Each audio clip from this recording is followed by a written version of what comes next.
welcome back to the channel, everybody. Back out here tonight on this 37 Ford. Now, I know I've been away for a little while. I've had a lot of things going on. I was kind of busy with a lot of my time taking care of that 1969 Camaro. Hopefully y'all check that out. It's the last thing I've done paint wise for a video. I've been trying to get back on the 37 here.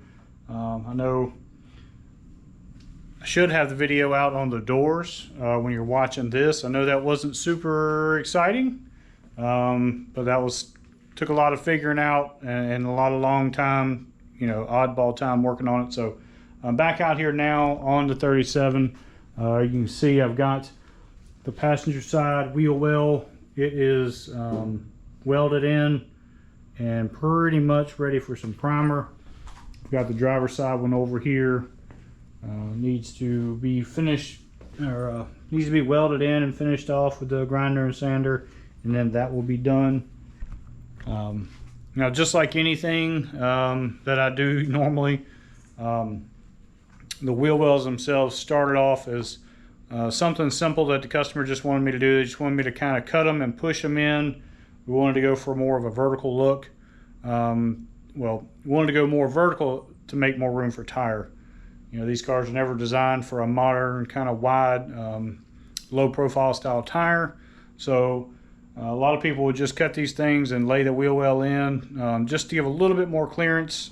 He's not going to be narrowing the chassis, so we're not cutting into the floor and making a big, a big wheel tub. We just wanted a little bit more room, or take advantage of the room that's there, as I should say.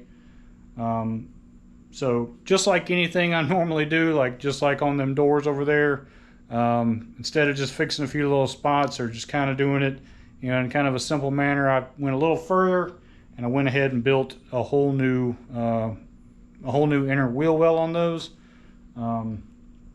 Speaking of the doors are primed up. They've had epoxy on them for quite a while now. They are ready to just give a little sand on and start doing the body work on those. So when we get a little bit further along, we'll get into doing some body work on them, just like we're going to be doing body work on everything else.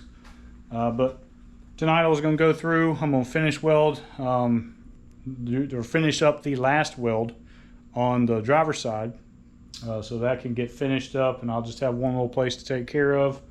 But I was going to go through and tell y'all how I made these. It's actually pretty simple. The only main curved part was towards the upper front that needed a lot of work, and probably an English wheel to make it faster, but you theoretically probably didn't even need that. You could have kind of just bent a piece in there and cut it out in the right shape, and it have worked out pretty good for you. So I'm going to take you through how I made these, and once I get through explaining all that, we're going to go through and weld this up and hopefully get that driver's side done, or mostly done tonight. It's getting kind of late, so we'll see how far we get. At least we're going to get it welded up. All right, so the number one goal with doing the wheel wells was to create the inside to be a bit more vertical. You'll notice on the factory one, when we get further along, you'll see how it's laid out. So it kind of limits your wheel and tire clearance, especially with a modern tire. These things were never built for a low profile tire or a wide rim. So the customer is actually going to leave the frame rails, the chassis, the original width, the body, the original width. So just wanted me to create a little bit more room in the wheel well area so that we could fit just a tiny bit more tire up against the body. So we needed to just make those vertical. Now, a lot of people will go in there and they'll cut that top edge and they'll just kind of push it in or kick it in, and then they'll fill in the gap. I went ahead and cut them just to kind of figure out what I needed to do in that point, but I realized that it just wasn't going to look like the way I wanted it to look. When it comes to the way the body's going to look, I wanted to look like it was already like that straight out the factory. Not that somebody went in there and added a piece, and nobody's ever going to see this. Nobody has any idea it's ever going to be done unless they actually take a wheel off, or they get under there and they look at it, or if maybe the interior is out and they see it in there. Otherwise, this is just one of them things that you end up doing to make everything look good and be nice for when people actually look at the details. So, like I say, as usual, I go a little further than I probably should have, but it'll look better in the end. All right, so starting off, took a piece of chipboard or just kind of just fat poster board. You could use poster board. I actually probably just could have cut a piece of metal to make an original template, but put the cardboard in there, kind of clamped it up against the side of the floor where it needed to be. And then I began taking little pieces of cardboard, just slivers, and I taped those to the top edge. So I kind of create where I wanted that vertical inside flat area to be. And then I added just a bunch of little pieces to the top with some tape and some magnets. That way I could kind of trace it out and get a rough idea of how big the piece of metal needed to be and what the shape needed to be to create that top section.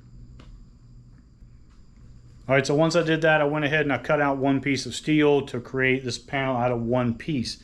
Now, unfortunately, I was kind of thinking I wasn't going to be able to do it, and I was not going to be able to make this out of one piece. Now, I started off with the sandbag and a mallet, hammering on the panel to get a lot of shape into that upper radius area really quick. And it did give me a lot of shape real quick. I overdeveloped that panel really fast, especially towards the rear. And as I was working that panel, even though I got pretty close to it, I had a lot of waviness going on in certain areas. And so I kind of decided I was going to have to cut the panel in two pieces anyway.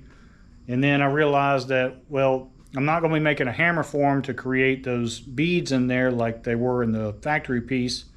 I didn't want to go through the trouble of doing that because that would be a one-off piece for me, probably hang on the wall for 10 years. So I decided I'd just use the bead roller and order a big set of 1 inch round bead dies. So I wasn't going to fit that panel in the bead roller to get those marks in there if I had it in one piece or had that big upper edge welded to it. So I was going to have to cut it apart, so I went ahead and cut it apart, which actually makes things a lot easier. Like I say, there's not a lot of shape or shaping going on in doing this.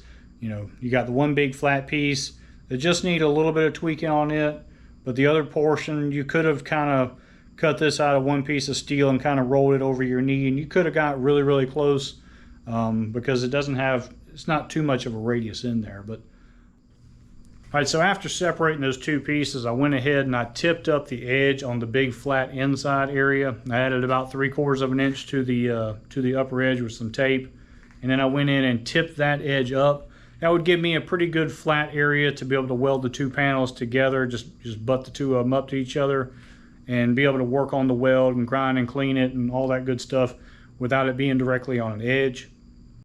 Now, like I was saying, the panel is not perfectly flat. It does dive outwards towards the front, so we need to do a little bit of shrinking on that edge just to kind of get that panel to roll around and fit how it needed to be. Now, after I had all that taken care of, I went ahead and made all my beads in there. Now, I did do 1/4 inch round bead that follows the contour of the floor panel. That was about the way it originally was on the original panel, so that wasn't going to be an issue to do. I just went into a simple little Woodward Fab manual bead roller, made that bead, no problem. Now, as far as the big 1 inch beads that I put in there, the 3 big ones, I did have to do a lot of pre-stretching. So I took a high crown wheel, like a 3 inch radius wheel, through the English wheel. I marked everything out, and I worked it through the English wheel in order to pre-stretch that metal, because a 1 inch wide bead, it's got a pretty good depth to it, and of course the width of it. You need to go ahead and get that metal moving, because just running it through the bead roller, even if you made multiple passes with it, it's not going to stretch the metal properly just going through the bead roller, and you're going to end up with a lot of distortion in that flat panel. So by pre-stretching it eliminates a lot of that distortion.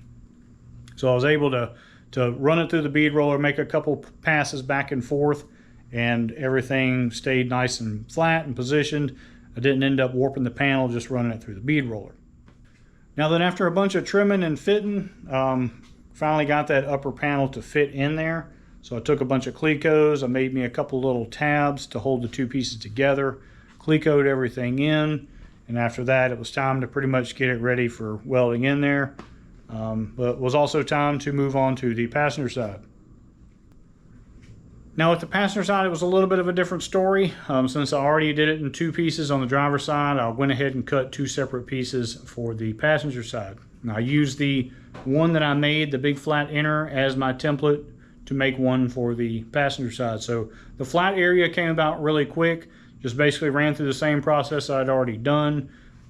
Cut it out, flanged the area up, went through, did my bead along the floor, and then stretched the metal out, went into the bead roller with the big bead, and put those in there, and that was pretty much done. When it come time to do the filler panel on the passenger side at the top, I quickly overdeveloped that panel and ruined it really fast. Now, I had the front section really good, but the back section was way off. So I figured I'd just cut my losses and go ahead and cut that panel in half. And by doing that, it actually made things really easy. It didn't really add any extra weld, maybe 3 or 4 inches right there at the top seam. But I had already had the front section pretty much exactly as it needed to be. But towards the rear, I had way too much shape into it. So, like I say, cut it, and I went ahead and welded that piece in, welded it together, and then put everything back in and finished shaping out the rear piece as it needed to be and trimming it up. And then eventually I took both sets of wheel wells out, finish welded the 2 pieces together while they were out of the car. That way I could have just one weld seam I had to do while it was installed in the car.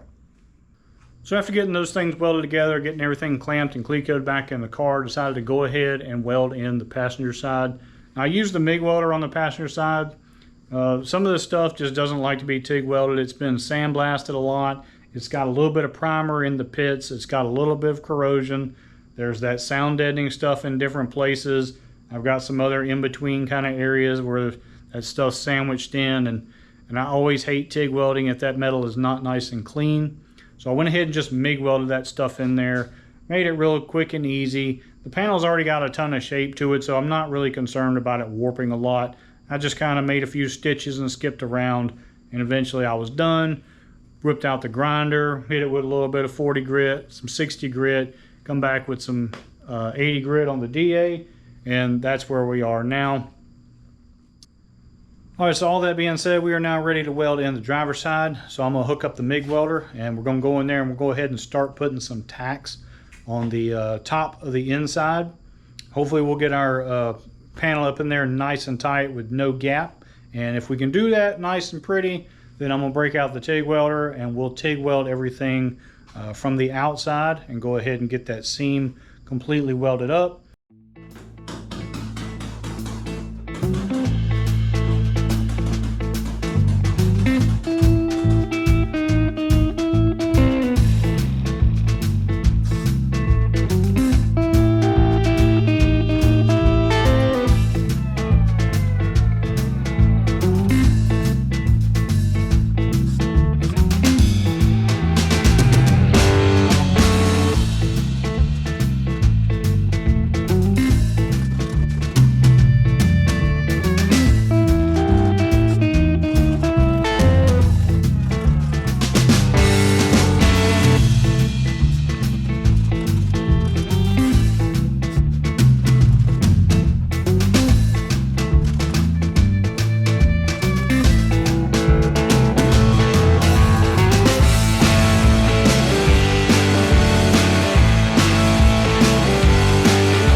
Alright, after getting everything tacked in, you can see got just a little tiny gap in some places. Most of it is pretty well tightened together. We've got a few holes to take care of. Obviously the Cleco holes. The gap's only bad in a couple places. I wouldn't say bad, that's really only about 0.45 width or so.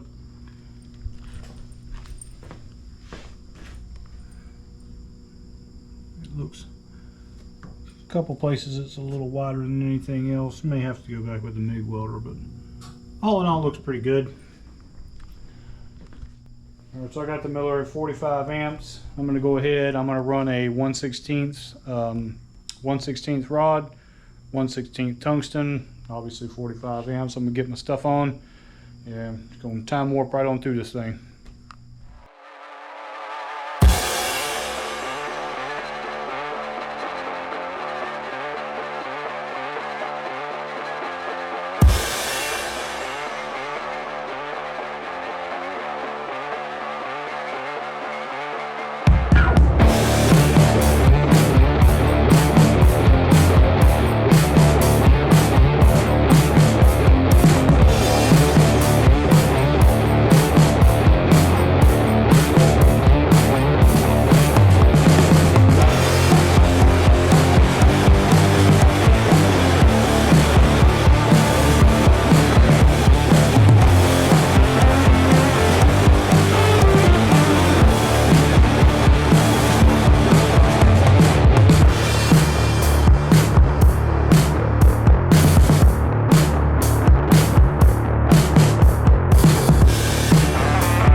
Alright, I got everything welded in.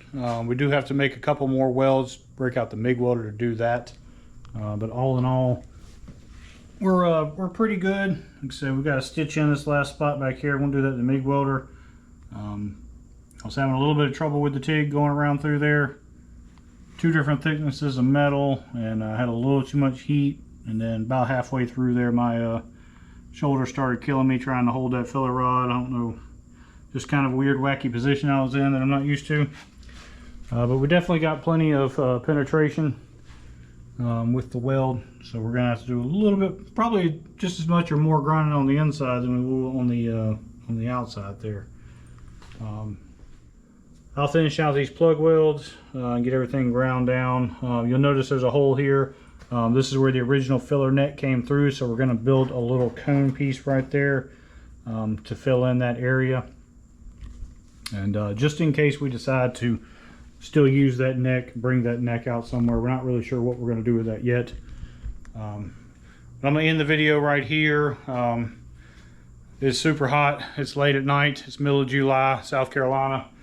I'm dying out here, so I'm going to end it right here. We'll let you know that next time around, next video, we're going to be putting on the deck lid. We're going to do some flushing in of these holes here so we can mount some hinges on the inside. We're going to do a latch system for the deck lid, not the old style. We're going to do something like a bear claw or not sure exactly what, but we're going to put a modern style latch on the deck lid. We're going to strip this lower section here and go ahead and get all this primer and whatever else is on here off so we can figure out what the problem is under here and what we need to do to address that. Same thing on both sides. We're going to fill in where the bumper brackets originally came through and make everything nice and pretty in the back. So all that stuff will be on the next video, getting that stuff taken care of. And then we can keep on moving kind of back to front, see if we can get everything knocked out as we go. So hopefully you learned a little something. If you did, do me a favor, like, subscribe, and tap that bell. I'll catch you on the next one.